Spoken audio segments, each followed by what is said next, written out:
In all the towns and over the wide countrysides of my own mid-American boyhood, there is no such thing as poverty, as I myself saw it and knew it later in our great American industrial towns and cities. My own family was poor, but of what did our poverty consist?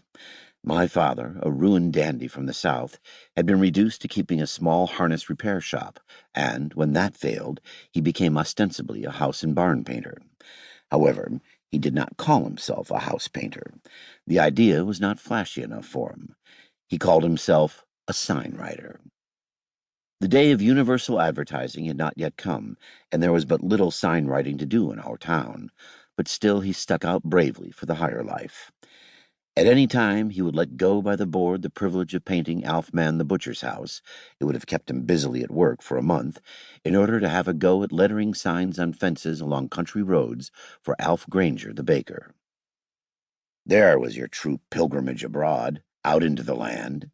Father engaged a horse and a spring wagon and took the 3 older of his sons with him.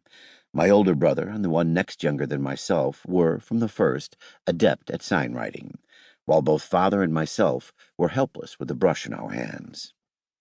And so I drove the horse, and father supervised the whole affair.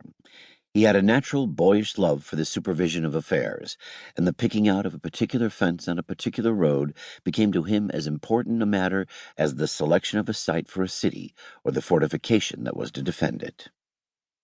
And then the farmer who owned the fence had to be consulted, and if he refused his consent, the joy of the situation became intensified. We drove off up the road and turned into a wood, and the farmer went back to his work of cultivating corn. We watched and waited, our boyish hearts beating madly. It was a summer day, and in the small wood in which we were concealed, we all sat on a fallen log in silence. Birds flew overhead, and a squirrel chattered. What a delicate tinge of romance spread over our commonplace enough business. Father was made for romance. For him, there was no such thing as a fact. It had fallen out that he, never having had the glorious opportunity to fret his little hour upon a greater stage, was intent on fretting his hour as best he could in a money-saving, prosperous, corn-shipping, cabbage-raising Ohio village. He magnified the danger of our situation. He might have a shotgun, he said, pointing to where in the distance the farmer was again at work. As we waited in the wood, he sometimes told us a story of the Civil War, and how he, with a companion, had crept for days and nights through an enemy country at the risk of their lives.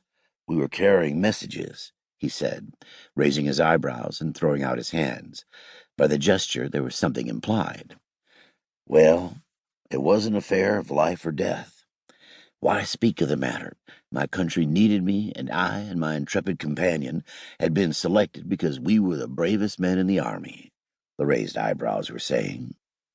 And so, with their paint pots and brushes in their hands, my 2 brothers presently crept out of the wood and ran crouching through cornfields and got into the dusty road. Quickly and with mad haste, they dabbed the name of Alf Granger on the fence, with the declaration that he baked the best bread in the state of Ohio. And when they returned to us, we all got back into the spring wagon and drove back along the road past the sign. Father commanded me to stop the horse. Look, he said, frowning savagely at my 2 brothers. Your N is wrong. You are being careless again with your B's. Good gracious, will I never teach you 2 how to handle the brush?